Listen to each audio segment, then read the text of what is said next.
Emily Navarro never thought she would have to choose between her morals and her daughter's life. Yet there she was, standing in the cramped, run-down kitchen of her East Hollywood apartment, holding a hospital bill with trembling hands and tearful eyes as the doctor's words echoed in her mind. Luna needs heart surgery within the next 2 months. Without it, the risk of complications is extremely high. Luna was only 8 years old, a little girl who loved painting, dreaming, and who had never known a day of full health. Emily had done everything she could, working overtime at the sewing shop, mending wedding dresses through the night, even selling the old sewing machine her mother once gave her. But it still wasn't enough. That morning, she nibbled on a stale piece of toast while checking client orders on her phone. Most of her customers, wealthy housewives from Beverly Hills, wanted rushed work, but none of them knew that the patient seamstress they relied on was silently fighting to keep her child alive. Luna's cough echoed from the tiny bedroom down the hall, and Emily clenched the bill tighter in her hand. She stepped into her daughter's room, gently kissed her forehead. "I'll figure it out, baby, I promise." She didn't know how, only that whatever it took, she would. That night, Emily sat at the kitchen table, the bill lying flat like a sentence passed down. The dull yellow light couldn't hide the dark circles under her eyes. She had tried everything. Bank loans, denied. Family help, none available. Charity programs, wait lists miles long. Her phone buzzed. It was Sophia. Her best friend since high school, and the only person who stayed after Emily's family disowned her for getting pregnant young and alone.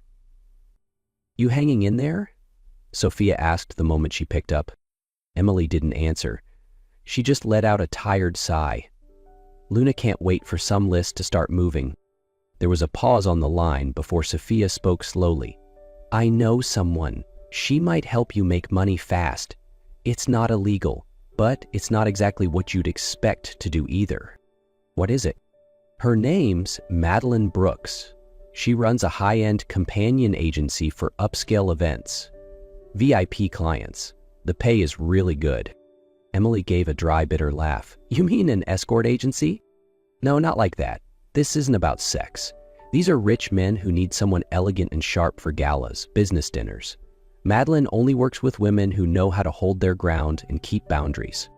"You think I fit that mold?" Emily asked skeptically. "You're not that mold, Em. But you're a mom, and I know you'd do anything for your daughter." Emily said nothing for a long time. 3 days later, dressed in an old white blouse and simple black slacks, Emily stepped into Madeline Brooks' Beverly Hills office. The air smelled of expensive perfume and silence. Madeline, a silver-haired woman in her 50s with an elegant bun, scanned her from head to toe.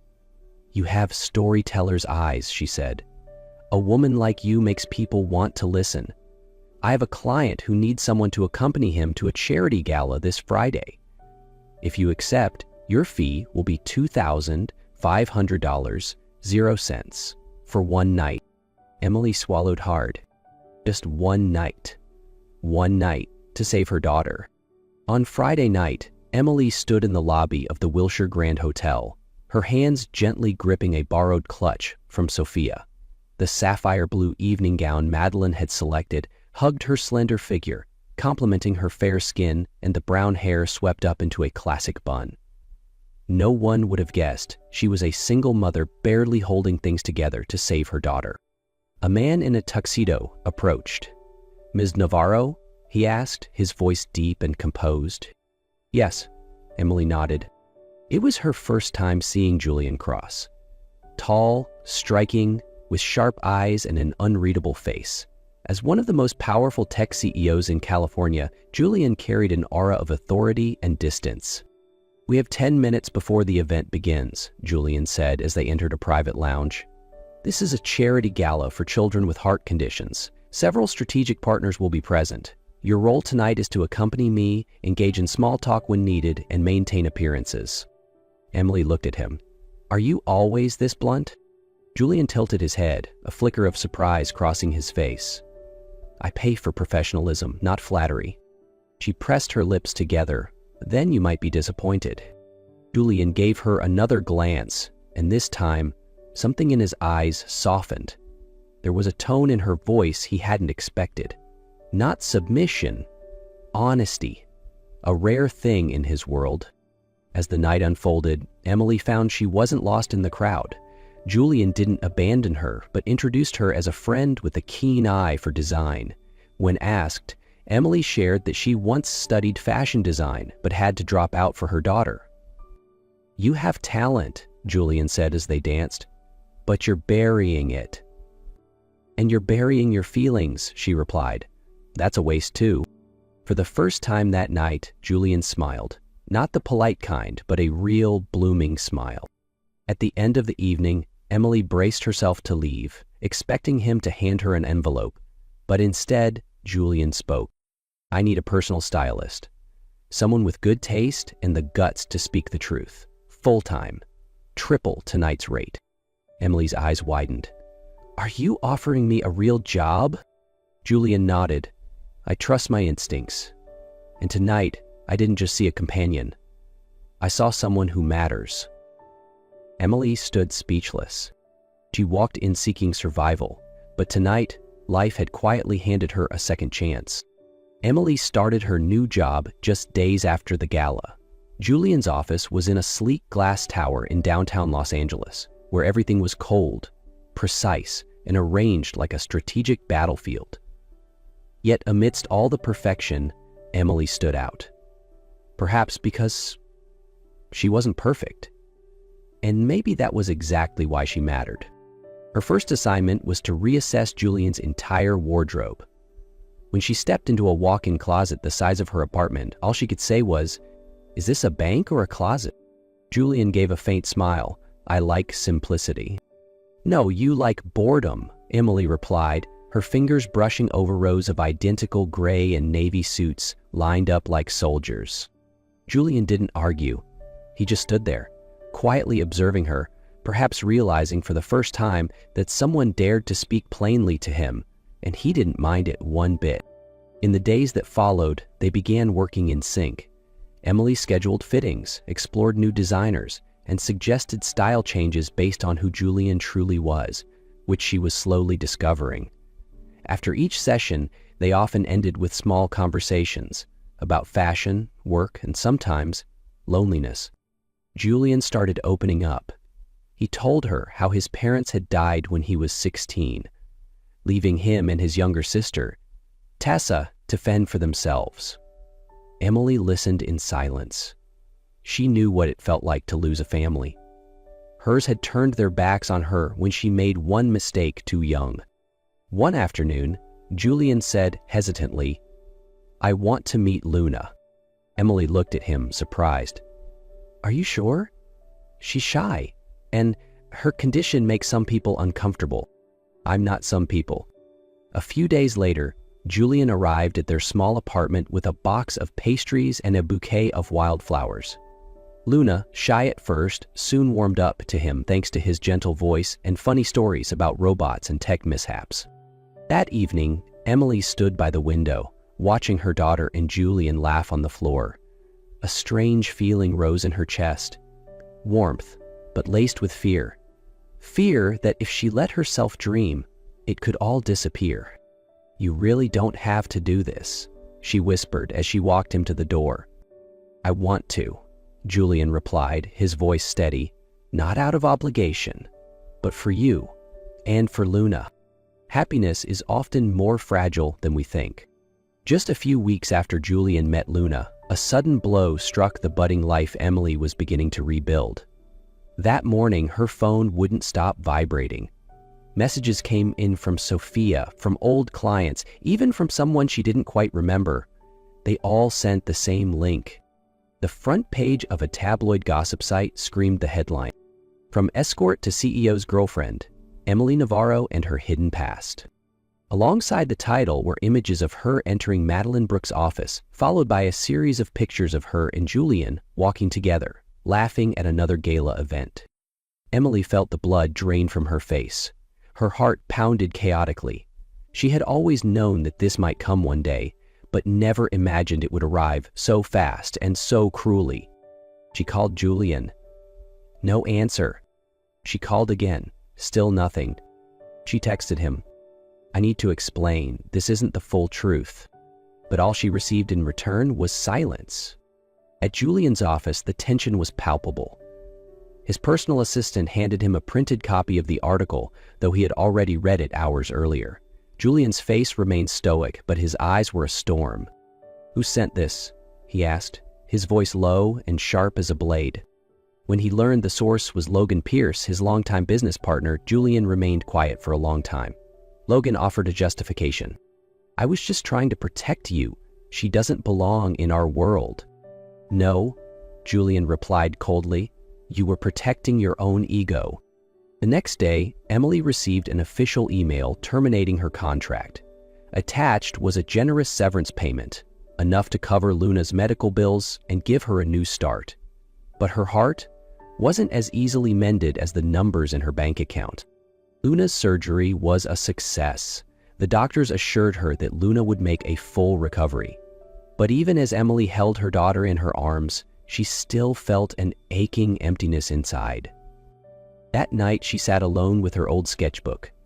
For the first time since everything had fallen apart, she allowed herself to draw again.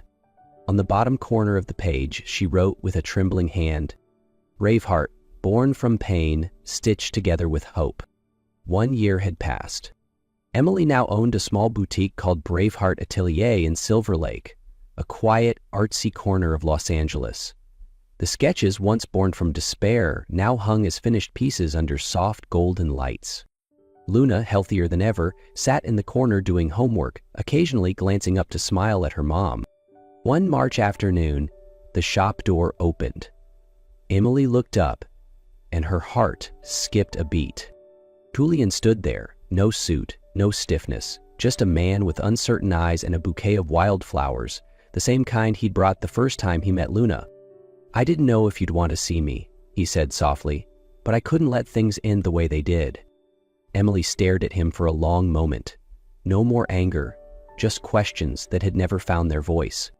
"I read that article 100 times, Julian continued, "and one day, I asked myself, does your desperation make you less? Or does it prove you're the bravest mother I've ever known?" She couldn't speak. "I started a charity called Braveheart because 2 people taught me something priceless. That love doesn't need to be perfect. It just needs to be real." He stepped forward and placed the flowers on the table. "I'm not here asking for forgiveness. I'm asking for a chance to walk beside you again." Emily slowly stepped toward him, her hand trembling as it touched his. From the corner of the room, Luna watched, her eyes shining with hope. And then, in the sunlight flooding the boutique, they embraced. Not as old lovers reuniting, but as 2 people finally finding their way home. And in that quiet moment, something inside her softened. The pain hadn't vanished, but something else took its place. A beginning. 5 years later, golden dusk fell gently over the waves, bathing the Malibu coastal home in soft honey light. The sound of crashing surf mixed with children's laughter, creating a living symphony. So peaceful, it felt as if even time had chosen to pause here. In the backyard, Emily Navarro stood on the terrace, a cup of herbal tea in hand, watching her children play. Luna, now 13, was teaching the twins, Leo and Jasmine, how to blow the biggest soap bubbles. Leo, ever clumsy, spilled the solution all over the deck, sending Jasmine into fits of giggles. Emily smiled. A home. Not glamorous, not perfect, but real, down to its core. "I bet you're composing poetry in your head," came a familiar low voice behind her. Julian stepped closer, wrapping his arms around her. "Not poetry," she chuckled, leaning into his chest. "Just gratitude for things that once seemed impossible becoming real." "Same here," he whispered. "A family, a home filled with laughter. Once those things felt so far away. Then you came, pulled me back to life, taught me how to feel again." They stood quietly, letting the sea breeze sweep over years of memories. Braveheart Atelier had grown into a renowned sustainable fashion label, with branches in New York and Tokyo. Emily still kept her design studio in Silver Lake, where everything began. As a reminder of the journey, Julian, now retired from his CEO role, dedicated his days to the Brave Heart Foundation, supporting single mothers and children with heart conditions. He was no longer the cold businessman. Now he was a gentle husband, a dad with terrible jokes, and a man who always brought fresh wild flowers to the kitchen each morning. "Mom, Dad, Leo put yogurt in Jasmine's sandals," Luna yelled, snapping them back to the present. Emily laughed. Julian shook his head and walked down. "Dad, to the rescue!" As the sun melted into the horizon, Emily sat on the porch steps, eyes resting on her family, where old wounds had been mended with love and forgiveness. She was no longer the woman who once gave up everything for a single night to save her child. She had weathered the storm, discovered her worth, and chosen to live fully in the life she had built. Under the orange sky, Luna looked up and asked, "Mom, if you hadn't gone to that party all those years ago, what would have happened?" Emily smiled, her gaze following Julian, piggybacking both twins through the grass. "Maybe life would have taken longer to find us," she said softly. "But some love stories are meant to find their way home, no matter how lost they get." She turned her gaze back to the horizon, where the sky melted into the sea. Just like the paths that had once felt impossible, now quietly becoming one.